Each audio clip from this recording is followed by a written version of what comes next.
Deep in the rose-red canyons of Jordan, where ancient winds carry whispers of impossible dreams made real, a civilization once accomplished what no human hands had ever dared attempt.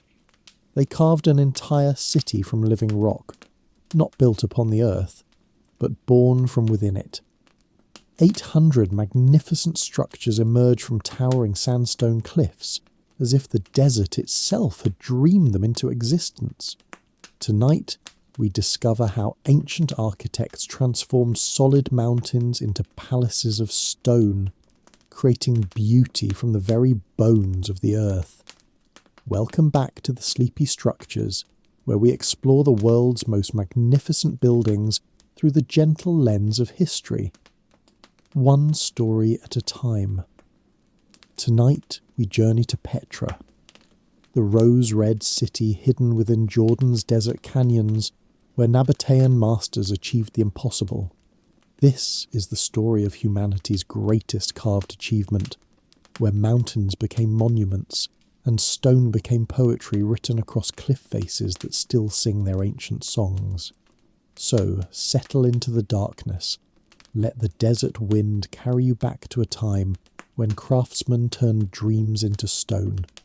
In the 4th century before Christ, when most civilizations built their cities from countless stones carefully placed block upon block, the Nabatean Arabs chose a different path. They would not build, they would carve, they would not construct, they would sculpt. From the towering sandstone cliffs of southern Jordan, they would birth an entire city. But this was not ordinary construction. This was sculpture on an impossible scale. Each building carved from a single continuous cliff face. The treasury, Petra's most magnificent facade, rises 40 metres into the desert sky. Every column, every ornate detail, every graceful curve carved from one unbroken wall of stone. No blocks to lift, no mortar to mix, no materials to transport. The building was the mountain was the building. Yet somehow this seemed to make the task more impossible, not less. The sheer scale of their ambition defies comprehension. 800 separate structures emerged from canyon walls over 6 centuries of continuous carving. Each generation inherited the work of their fathers. Children learned the ancient techniques passed down through bloodlines of stone carvers. Grandfathers who began a tomb's rough outline never lived to see their grandsons complete the intricate floral decorations that would crown their family's masterpiece. The royal tombs, some reaching heights of 6 stories, required decades of patient carving, working from desert sunrise to burning sunset, through sandstorms that could strip flesh from bone, through summer heat that made bronze tools too hot to hold. The carving continued. Winter brought relief from scorching temperatures, but new challenges emerged from the cold. Stone contracted, becoming brittle, vulnerable to cracking under chisel blows. Only during the brief spring and autumn seasons could the most delicate work proceed. When stone temperature remained stable and tools stayed cool, the precision achieved with such primitive means borders on supernatural. Using only bronze chisels, iron was unknown, steel centuries away. Wooden mallets and human hands. They carved decorative elements so fine, so intricate, that visitors today must crane their necks to appreciate details meant for angels rather than mortals. Acanthus leaves unfurl across facades, each vein, each delicate edge carved with surgical precision from rose-red sandstone that crumbles at careless touch. The monastery, Petra's largest facade, spans 50 metres across its cliff face. Its central doorway stands 9 metres tall, large enough for giants to enter. Behind these magnificent facades lay an achievement even more remarkable. Complex interiors carved deep into solid cliff faces. Multi-chambered tombs with rooms leading to hidden rooms. Burial chambers connected by corridors, all hollowed out from living rock. The urn tomb contains chambers that extend 40 metres into the cliff. An underground palace invisible from outside, yet spacious enough to house hundreds. Some structures required removing thousands of tons of solid sandstone, carried away basket by basket, grain by grain, until only the desired space remained. The mathematical planning required for such work challenges modern architectural software. Every interior room had to be envisioned before the first chisel strike. No blueprints, no measuring instruments, no way to correct fundamental errors. Once stone was removed, it could never be replaced. Yet room after room emerged perfectly proportioned. Level floors, straight walls, smooth ceilings, all carved from formless rock. The acoustic properties of these carved chambers created mysterious sound effects. Whispers carried from room to room through stone corridors, like voices of ancient spirits. Natural lighting filtered through carefully positioned doorways and windows, creating dramatic interiors where shadows danced across carved walls. The craftsmanship extended beyond mere functionality into pure artistry. Water channels carved in graceful curves, drainage systems that became decorative elements. Even utilitarian features like storage niches and lamp holders were carved with aesthetic beauty that transformed practical necessity into visual poetry. The Nabateans understood something that modern builders often forget, that human spaces should nourish the soul as well as shelter the body. Their carved city wasn't just a place to live. It was a symphony written in stone, a love letter to future generations who would walk these rose-red corridors and wonder at human capability. When the great earthquake of 363 CE shook the region, built cities crumbled, constructed walls collapsed into rubble, mortared buildings became piles of stone, but Petra endured. The carved structures flexed with the earth. Their solid stone construction absorbed the shaking without breaking. What seemed like a disadvantage, the lack of joints and separate blocks, became their salvation. Monolithic carving proved stronger than assembled architecture. For over 1,000 years after human voices fell silent in Petra's canyons, the carved city waited patiently, hidden by sand, protected by desert, preserved by solitude. The rose-red stone that seemed so fragile, so vulnerable, proved more durable than bronze, more lasting than empire, more enduring than the civilization that created it. Today visitors from around the world stand before these impossible achievements and struggle to believe what their eyes clearly show them. That human beings armed with nothing but vision and will, bronze tools and infinite patience, once transformed desert mountains into architectural poetry that speaks in a language beyond words, of dreams made manifest in living stone. But even this magnificent achievement was only possible because the Nabateans first solved an even greater challenge: how to bring life to the lifeless desert. In the heart of Jordan's wasteland, where the sun burns like molten copper and the earth cracks under relentless heat, the Nabateans faced their greatest enemy. Not the hardness of rose-red stone, not the complexity of carving palaces from solid cliffs, but something far more fundamental: the absence of life's most essential element, water. For miles in every direction, the desert stretched endless and unforgiving. No rivers carved silver paths through the canyon floors, no springs bubbled from hidden depths, no lakes reflected the burning sky. Here rainfall came perhaps twice yearly, brief, violent storms that lasted minutes, then vanished, leaving only the memory of moisture in the desert air. Yet the Nabateans chose this place, this seemingly impossible location, to carve their rose-red capital. They possessed a secret knowledge, ancient wisdom passed down through generations of desert wanderers who understood the subtle language of survival. Every precious drop that fell from the rare storm clouds must be captured, channeled, stored, protected like liquid gold. The master engineers studied the canyon walls not just for carving possibilities, but for water collection potential. Each cliff face became a massive rainwater collector. Sloping surfaces guided every drop toward carefully carved channels. These channels weren't merely functional grooves cut roughly into stone.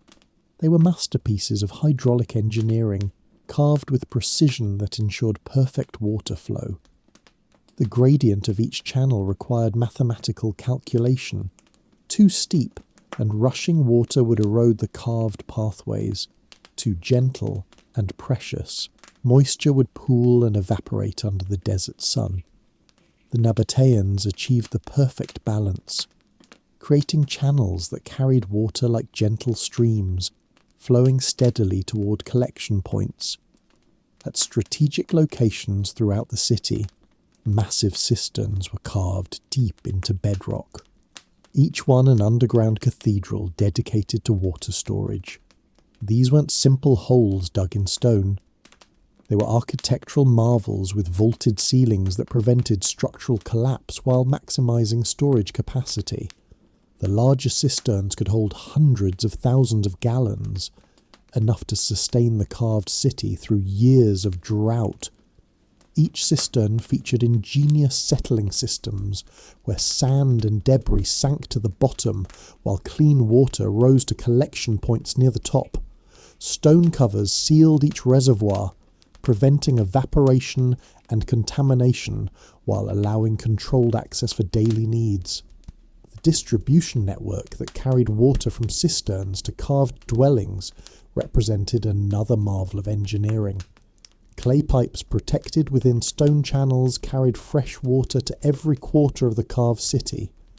Public fountains provided gathering places where desert dwellers could collect their daily ration while socializing in the shade of carved alcoves.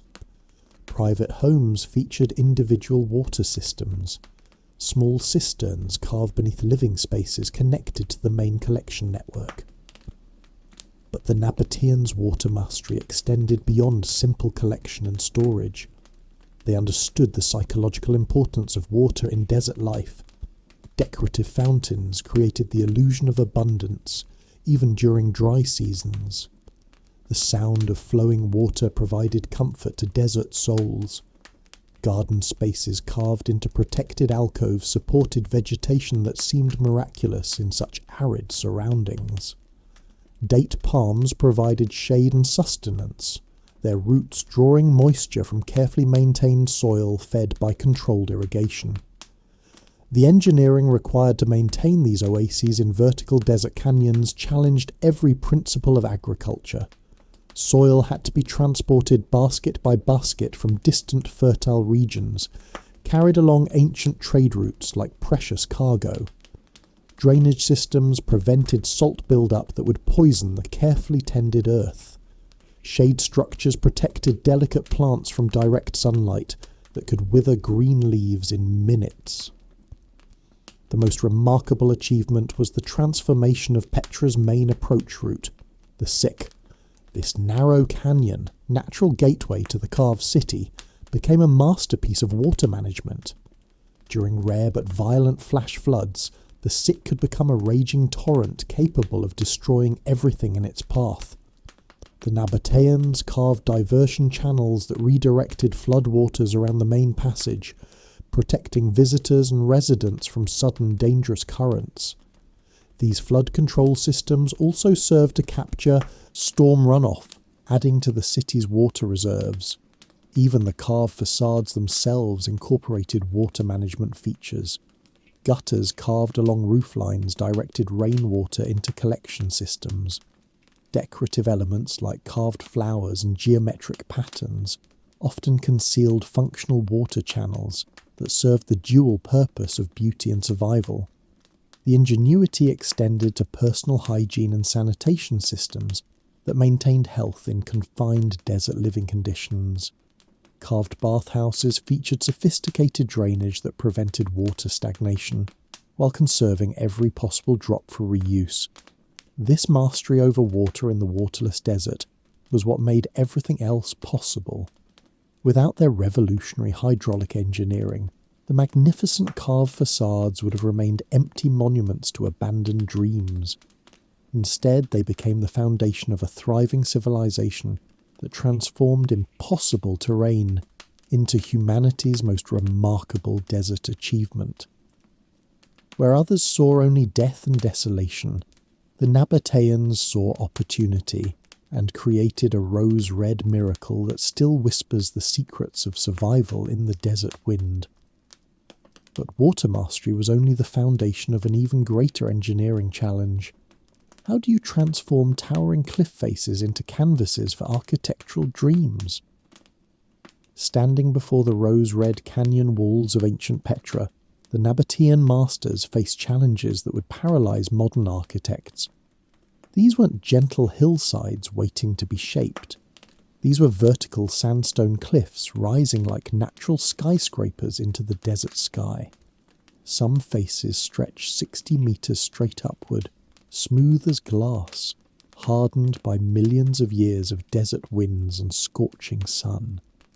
The stone itself told ancient stories in layers of colour, rose-red bands alternating with cream and amber, each stratum representing geological epochs of patient formation. But these beautiful colour variations presented serious engineering problems. Each layer possessed different hardness levels, different responses to chisel strikes. Soft layers could crumble under too much pressure, while harder bands might crack unexpectedly, destroying months of careful work. The master planners spent seasons simply studying individual cliff faces, reading the stone-like ancient geological texts. They learned to identify structural weaknesses, hidden fault lines that could spell disaster for carved chambers.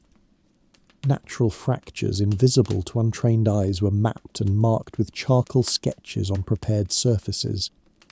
The selection of appropriate cliff faces required extraordinary geological knowledge passed down through generations of stone readers. Not every wall could support the massive carved structures they envisioned. Some stones were too soft, others too brittle. The perfect sandstone possessed specific qualities, hard enough to hold fine decorative details, soft enough to yield to bronze tools. Once a suitable cliff face was selected, the real challenge began. How to access vertical surfaces that rose beyond human reach. The Nabateans developed ingenious scaffolding systems using materials available in the desert environment. Wooden poles carried from distant forests along trade routes were assembled into complex framework structures. These scaffolds had to support not just human workers, but tons of stone debris generated by the carving process. Rope systems woven from desert plant fibres created networks that allowed workers to rappel down cliff faces like mountain climbers.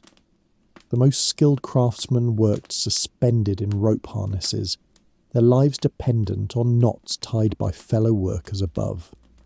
Safety protocols developed through tragic experience dictated that no worker operated alone on vertical surfaces. Teams of stone carvers worked in coordinated groups, one checking another's rope anchor points, while a third monitored for falling debris. The planning phase required mathematical precision that challenged ancient minds. Every carved structure had to be envisioned complete before the first chisel strike. Master architects created detailed plans using available materials. Clay tablets marked with carved symbols showing exact measurements and proportions. Wooden scale models allowed planners to visualize how carved chambers would integrate with natural rock formations. String and weighted plumb lines established vertical references on cliff faces that would guide carvers for months or years of detailed work. Horizontal levels were established using water-filled troughs that reveal the true horizontal plane across irregular rock surfaces. The initial marking phase involved covering selected cliff areas with thin layers of white lime plaster. On this prepared surface, master designers sketched the outlines of intended structures using charcoal sticks and red ochre pigments. These preliminary drawings served as roadmaps for the carvers, who would follow them with religious precision. The sketch phase could last months as architects refined proportions, adjusted details, and solved engineering problems before committing to irreversible stone removal. Weather played a crucial role in planning. Desert storms could wash away months of preparatory work in minutes. Protective measures included temporary coverings made from animal hides and woven plant materials that shielded marked surfaces from rain and sandstorms. The most challenging aspect of preparation involved planning interior spaces that would remain invisible until carving reached deep into the cliff. These hidden chambers required three-dimensional visualization skills that bordered on supernatural ability. Architects had to imagine complex room layouts, including ceiling heights, doorway positions, and corridor connections, all while standing before solid rock that revealed nothing of its interior possibilities. Load bearing. Calculations determined how much stone could be safely removed without compromising structural integrity of remaining rock formations. Natural stress patterns within cliff faces had to be understood and respected. Removing stone from wrong locations could trigger catastrophic collapses. The preparation phase typically required 2 to 3 years for major structures like the treasury or monastery. During this extended planning period, workers lived in temporary camps established in canyon floors and natural cave shelters. Supply lines were established to bring necessary tools, food and materials from distant settlements along increasingly dangerous desert routes. By the time actual carving began, every aspect of the project had been planned, considered, and reconsidered multiple times. The cliff face no longer appeared as blank stone to the workers. It had become a detailed architectural blueprint waiting to be brought to life. But all this careful planning would mean nothing without the revolutionary tools and techniques that would transform vision into stone reality. The bronze chisel resting in a Nabatean craftsman's weathered hand represented centuries of metallurgical evolution. Not the crude implements of amateur stoneworkers, but precision instruments forged by master toolmakers who understood the intimate relationship between metal and stone. Each chisel was individually crafted for specific tasks. Broad flat blades for removing large areas of unwanted stone, narrow pointed tools for detailed work around decorative elements, curved chisels that followed the natural contours of flowing drapery carved in rose-red sandstone. The bronze itself was an alloy perfected through generations of experimentation. Copper mixed with precise amounts of tin to create metal hard enough to cut stone, yet soft enough not to shatter under repeated hammer blows. Tool maintenance became a ritual performed multiple times daily. Desert sand dulled even the finest bronze edges within hours of use. Sharpening stones imported from distant quarries were more valuable than silver in Petra's economy. Master sharpeners possessed knowledge passed down through bloodlines. The exact angle required for each tool type, the proper pressure to apply during the grinding process. Without sharp tools, even the most skilled carver could accomplish nothing. Dull chisels created rough surfaces that destroyed the illusion of flowing fabric and living flesh carved from stone. The carving process itself followed ancient techniques that defied modern logic. While contemporary stoneworkers begin at ground level and build upward, the Nabateans worked from top to bottom. This reverse method served multiple purposes. Gravity assisted in removing carved debris, which fell away from finished surfaces rather than accumulating against them. Workers suspended on rope systems began each structure by carving the highest decorative elements. Cornices and elaborate capitals emerge first from the cliff face like flowers blooming from solid rock.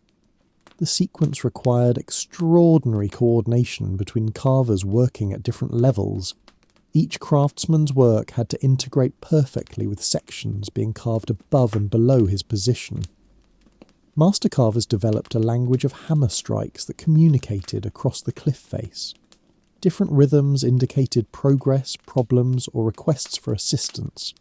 The sound of bronze against stone created a constant percussion that echoed through Petra's canyons like ancient industrial music.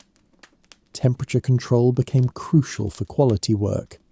Dawn hours, when stone remained cool from the desert night, provided optimal carving conditions.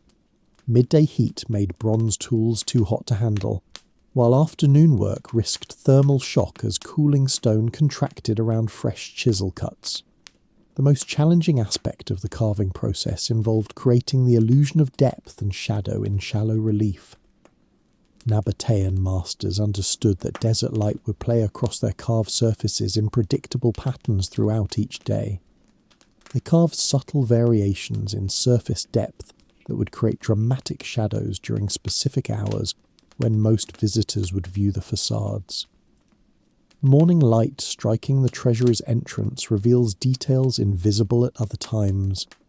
Carved flowers seem to bloom from stone as shadows shift and change. This mastery of light and shadow required mathematical understanding of solar angles throughout the seasons. Decorative elements were positioned and carved to maximum visual impact during peak viewing hours. The precision required for such calculations, using only observation and experience, demonstrates intellectual achievement that rivals the physical craftsmanship. Interior carving presented even greater challenges. Once workers penetrated beyond the cliff face, they entered a world of darkness where oil lamps provided the only illumination. Working by flickering light, carvers created smooth walls, level floors, and vaulted ceilings that required constant measurement and adjustment. The removal of interior stone followed carefully planned sequences that maintained structural integrity while hollowing out vast spaces. Temporary supports made from wooden beams carried along trade routes prevented cave-ins during the excavation process.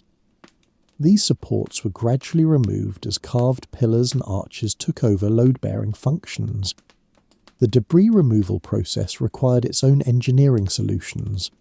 Tons of carved stone had to be transported out through narrow doorways and corridors.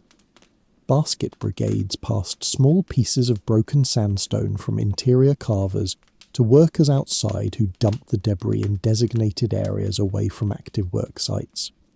Quality control throughout the carving process maintained standards that seem impossible, given the primitive tools available. Master inspectors examined every surface using straight edges made from precisely cut wooden planks. Any deviation from planned dimensions required immediate correction, even if it meant reworking weeks of careful progress. The final polishing phase transformed rough carved surfaces into smooth reflective planes that seemed to glow with inner light. Polishing stones of different grades created increasingly fine surface textures. The finest polish was reserved for decorative elements that would catch and reflect desert sunlight. After months or years of patient work, a blank cliff face had been transformed into architectural poetry, written in rose-red stone. But creating beautiful facades was only half the challenge. The real test lay in carving complex interior spaces that would serve the living needs of desert dwellers. Beyond the rose-red facades that captivated every visitor's eye lay the true architectural miracle of Petra. Spaces carved from solid stone, rooms that had never seen daylight until human hands freed them from their rocky prison. The treasury's interior chamber stretches 12 metres square, carved from what was once solid cliff face. Every cubic metre of stone removed grain by grain.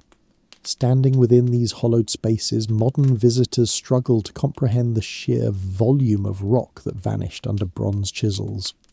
The urn tomb contains chambers that extend 45 metres into the living cliff, an underground palace carved from darkness into light. But the engineering achievement goes far beyond mere excavation. each interior space required structural calculations that would challenge modern architects. How much stone could be safely removed without triggering catastrophic collapse? The Nabateans understood stress distribution in ways that seem almost supernatural. They knew precisely where to leave supporting pillars carved from the original rock mass. These pillars weren't crude afterthoughts, but elegant architectural elements that enhanced rather than cluttered interior spaces. The Great Temple's lower temenos features columns carved in place from bedrock, each one perfectly proportioned to support specific loads while maintaining visual harmony. Ceiling construction presented unique challenges. Unlike built architecture where beams could be added for support, carved ceilings had to support themselves through pure geometric design. Barrel vaults emerged from solid stone, their curved surfaces distributing weight evenly across supporting walls. The mathematical precision required to calculate these curves using only string and wooden measuring tools demonstrates engineering knowledge that rivals modern capabilities. Interior lighting required ingenious solutions. Natural illumination had to penetrate deep into carved spaces through carefully positioned doorways and windows. The treasury's main chamber receives light through its massive doorway, but also through smaller, openings carved high in the walls that create dramatic cross-lighting effects. These secondary light sources were positioned based on careful observation of solar angles throughout the day and seasons. Interior surfaces received the same meticulous attention as exterior facades. Walls were carved smooth and polished to reflect available light throughout the spaces. Decorative niches carved into interior walls served multiple functions: storage for personal belongings, platforms for oil lamps, and visual elements that broke up large expanses of blank stone. The acoustic properties of carved chambers created mysterious sound effects that enhanced the spiritual atmosphere of these sacred spaces. Whispers carried across rooms with unusual clarity, while normal conversation created subtle echoes that made spaces feel larger than their physical dimensions. Ventilation systems carved into interior spaces ensured fresh air circulation, even in chambers that extended deep into solid rock. These systems often incorporated natural temperature regulation. The thermal mass of surrounding stone maintained comfortable interior temperatures even during extreme desert heat. Multi-level interiors required carved staircases that followed the natural contours of rock formations, while maintaining safe and comfortable navigation. The royal tombs feature internal staircases that connect multiple burial chambers, each step carved individually to precise dimensions that ensure consistent rise and run measurements. Drainage systems within interior spaces prevented water accumulation during rare but intense desert storms. Floor channels, almost invisible to casual observation, carried water to exterior drainage points, protecting carved interiors from moisture damage. The most remarkable achievement in interior construction was the creation of complex multi-room layouts that served specific functional requirements.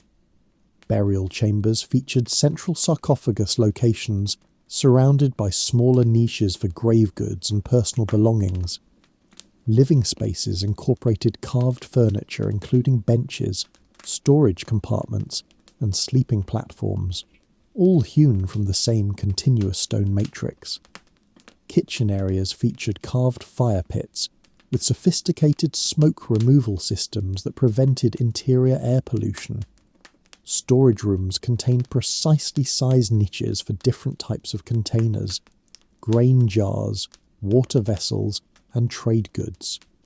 The integration of these functional elements with aesthetic considerations created interior environments that satisfied both practical needs and spiritual aspirations. Working entirely by oil lamp light, interior carvers achieved surface finishes that rival the exterior facades in their precision and beauty. The psychological impact of these spaces cannot be underestimated. entering a carved chamber for the first time creates an almost mystical experience. The knowledge that every surface, every detail, every functional element was carved by human hands from solid rock generates a profound sense of wonder at human capability. Modern visitors often report feeling overwhelmed by the sheer ambition and achievement represented by these hollowed spaces, that human beings armed with only bronze tools and unlimited determination could transform solid cliffs into functional, beautiful living spaces that continue to inspire awe 2,000 years after their creation. But all this magnificent carving work would have been meaningless without the structural engineering that ensured these carved monuments would endure through centuries of desert storms and seismic activity. The great earthquake of 363 CE shook the eastern Mediterranean with devastating force. Across the Roman Empire, cities crumbled. Stone buildings collapsed into rubble piles. Constructed walls separated at their mortared joints. Yet in Petra's rose-red canyons, the carved monuments absorbed the seismic energy and emerged virtually unscathed. What appeared to be architectural disadvantage, the absence of separate building blocks, became their greatest strength. Monolithic construction, where entire structures remained connected to bedrock, possessed earthquake resistance that assembled buildings could never match. The Nabatean engineers understood principles of seismic design that wouldn't be formally recognized by modern science for another 15 centuries.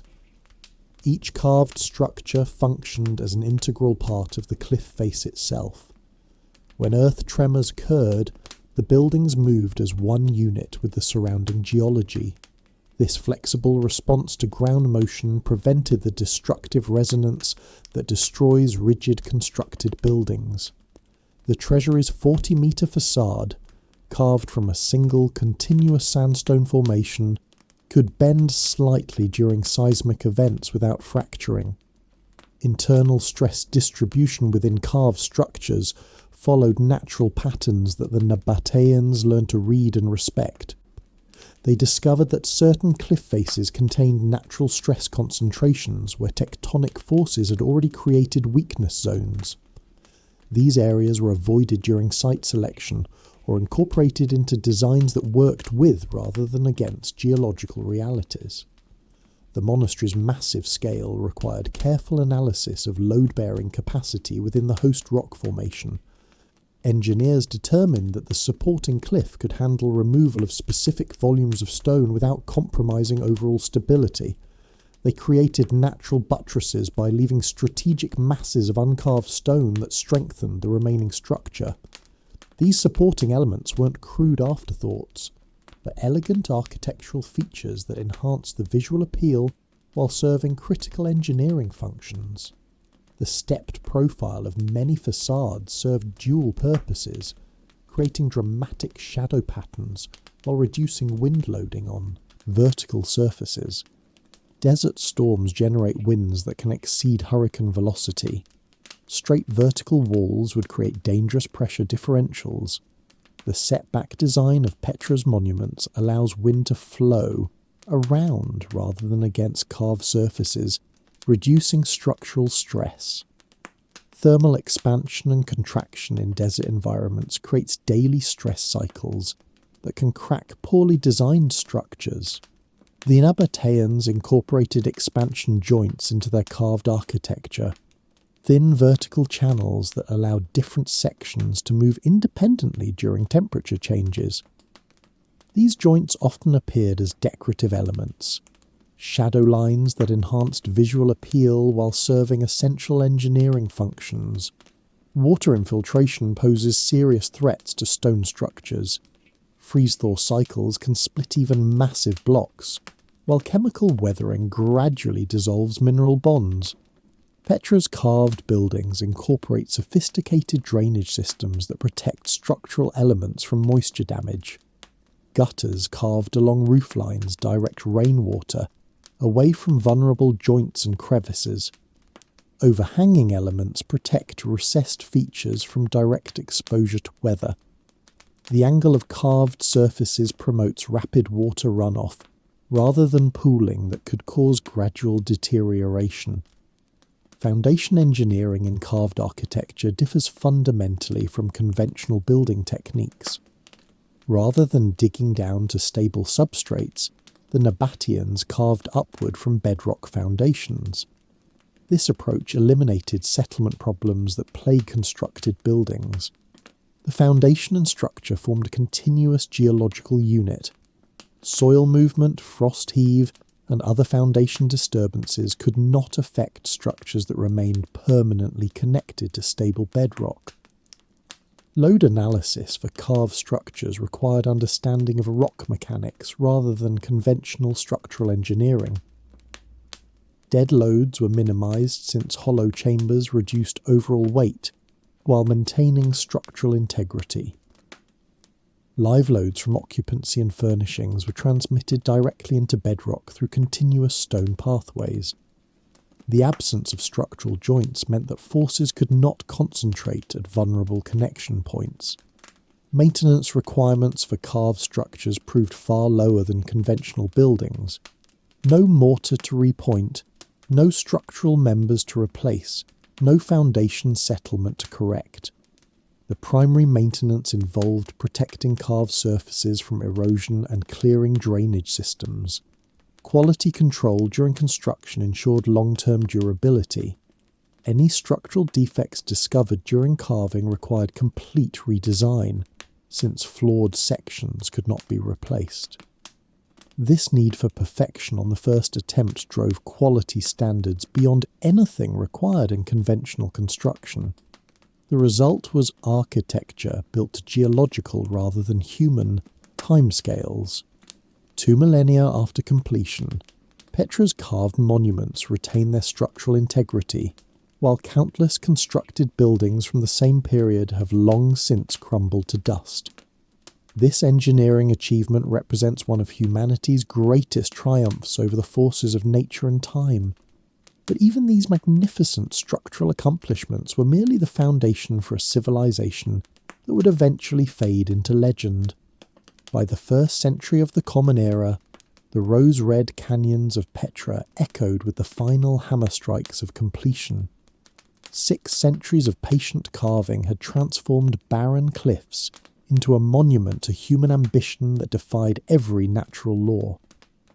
800 carved structures emerged from stone that had slumbered since the Earth's youth, each facade a testament to dreams made manifest through bronze and determination.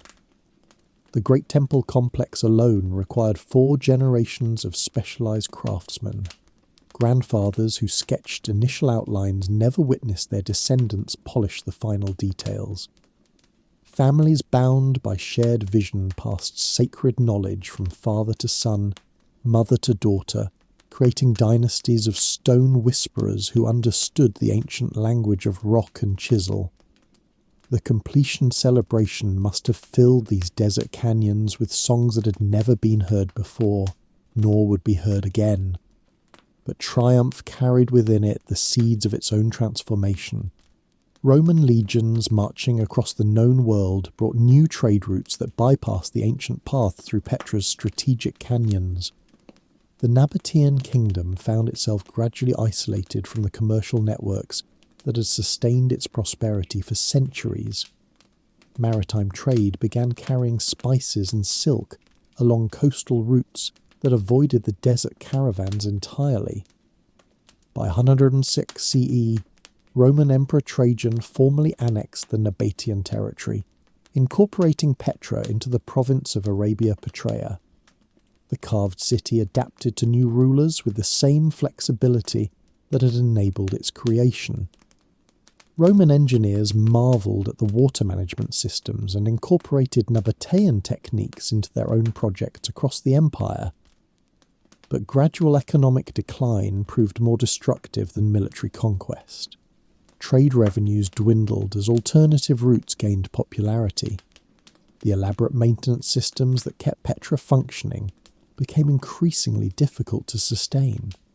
Skilled craftsmen sought opportunities in thriving cities along the Mediterranean coast, taking with them centuries of accumulated knowledge. By the 4th century, many of Petra's carved chambers stood empty, their silence broken only by desert winds singing through abandoned doorways. The great earthquake that devastated so many regional cities left Petra's structures intact, but hastened the exodus of remaining inhabitants. Desert sands began their patient reclamation work. Grain by grain, filling carved, chambers that had once housed vibrant communities. Islamic conquest in the 7th century found Petra already largely abandoned, a ghost city where only Bedouin herders occasionally sheltered their flocks. Local legends grew around the empty facades. Stories of jinns and treasure hidden within carved chambers discouraged casual exploration. For over 1,000 years, Petra slept, protected by isolation and superstition, while the medieval world forgot that such magnificence had ever existed. European travellers heard whispered tales of a lost city carved from living rock, but dismissed these stories as Bedouin fantasy. Then, in August 1812, a young Swiss explorer named Johann Ludwig Burckhardt, disguised as an Arab merchant, convinced local guides to lead him through the forbidden canyons. Walking through the narrow sick passage, Burckhardt emerged into Petra's central basin and beheld sights that European eyes had not witnessed since the Crusades. His journals record the overwhelming impact of that first encounter, with the treasury's rose-red facade glowing in late afternoon sunlight. I do not know with what to compare this facade. It is one of the most elegant remains of antiquity existing in Syria. Burckhardt's published accounts electrified European scholarly circles. Artists and archaeologists began planning expeditions to document this architectural marvel. David Roberts's lithographs, published in 1839, brought Petra's rose-red beauty to Victorian drawing rooms across Europe and America. Each new expedition revealed additional carved structures hidden in side canyons and forgotten alcoves. Modern archaeological techniques continue uncovering evidence of Nabatean engineering sophistication. Ground-penetrating radar reveals hidden chambers and water systems that extend far beyond currently mapped areas. Digital reconstruction technology allows researchers to visualize original color schemes and decorative elements. International conservation efforts work to protect these ancient achievements from modern threats, including tourism pressure and climate change. Today, over 1 million visitors annually journey to Petra, each one experiencing the same wonder that struck Burckhardt 2 centuries ago. UNESCO World Heritage status recognizes Petra as one of humanity's most precious cultural treasures. Modern engineers study Nabatean techniques, seeking solutions to contemporary challenges in desert construction and water management. The carved city continues teaching lessons about sustainability, adaptation, and the power of human vision.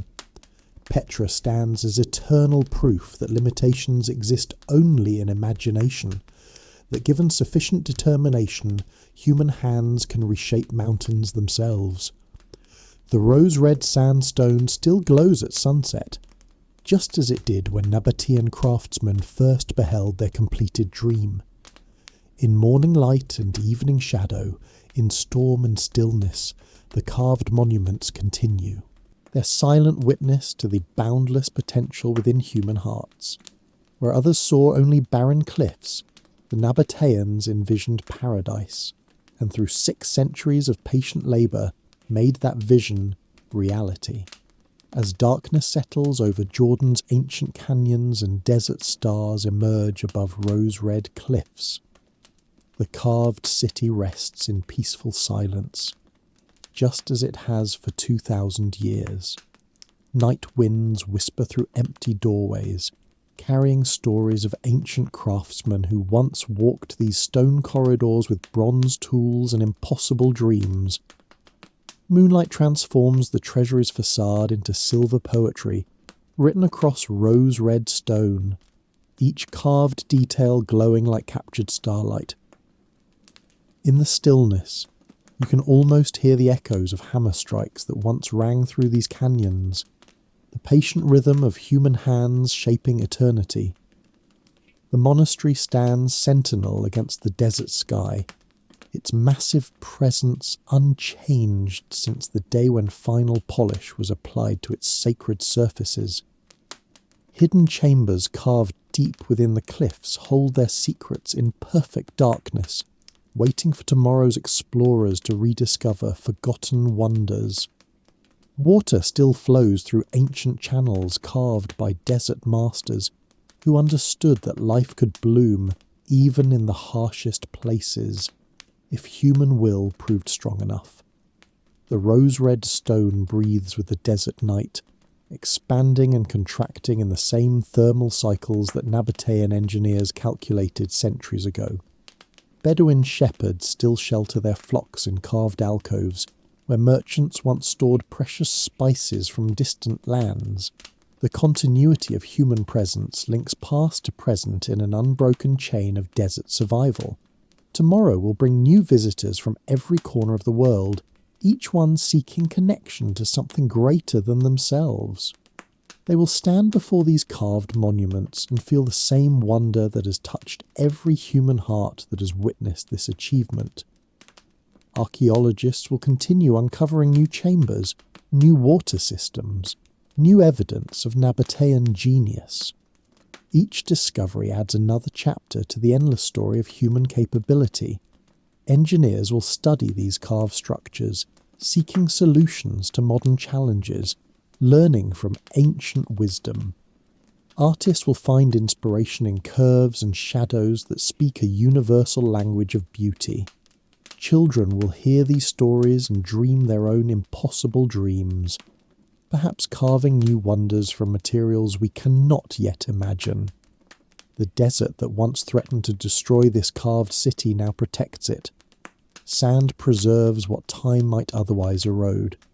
Conservation efforts ensure that future generations will witness the same rose-red glory that captivated Burckhardt 2 centuries ago. Climate monitoring protects ancient stone from modern threats. Digital documentation preserves every detail for scholars not yet born. International cooperation guards this world, heritage site for all humanity. But beyond scientific study and careful preservation, Petra offers something more precious. It stands as eternal testimony that human beings possess unlimited potential. When faced with impossible obstacles, we discover impossible solutions. When confronted with barren cliffs, we carve palaces. When challenged by waterless desert, we create oases. The Nabateans left us more than beautiful architecture. They gifted humanity with proof of our infinite capacity for creation. Every sunrise over Petra's rose-red canyons illuminates the same stone that first glowed under ancient desert light. Every sunset paints shadows across facades that have watched 2,000 years of human history unfold. In quiet moments when crowds have departed and desert silence returns, the carved city seems to hold its breath, waiting for the next dreamer who will look upon impossible challenges and see only opportunities. The rose-red stone remembers every chisel strike, every drop of sweat, every moment of triumph when vision became reality. It remembers the first outline sketched on blank cliff face. It remembers the final polish applied to completed masterpiece. Most of all, it remembers the human spirit that refused to accept impossibility. Rest now in the knowledge that such determination lives within us all, that given sufficient vision and patience, human hands can reshape the world itself. Sleep peacefully knowing that tomorrow brings new opportunities to carve our own dreams from whatever raw materials life provides. The desert stars that shine above Petra tonight are the same stars that guided ancient craftsmen as they worked by lamplight in carved chambers. They remind us that human achievement transcends time, connecting past to present, present to future, in endless chains of possibility. Petra endures, Rose red and eternal, monument to dreams made manifest in living stone, forever whispering the ancient truth that nothing is impossible for those who possess the courage to begin, the vision to persist, and the faith to believe in miracles carved from stone. Sleep now, dream deeply, and remember that you too carry within your heart the power to carve wonders from the cliffsides of impossibility. The rose-red city waits, eternal, beautiful, and forever yours.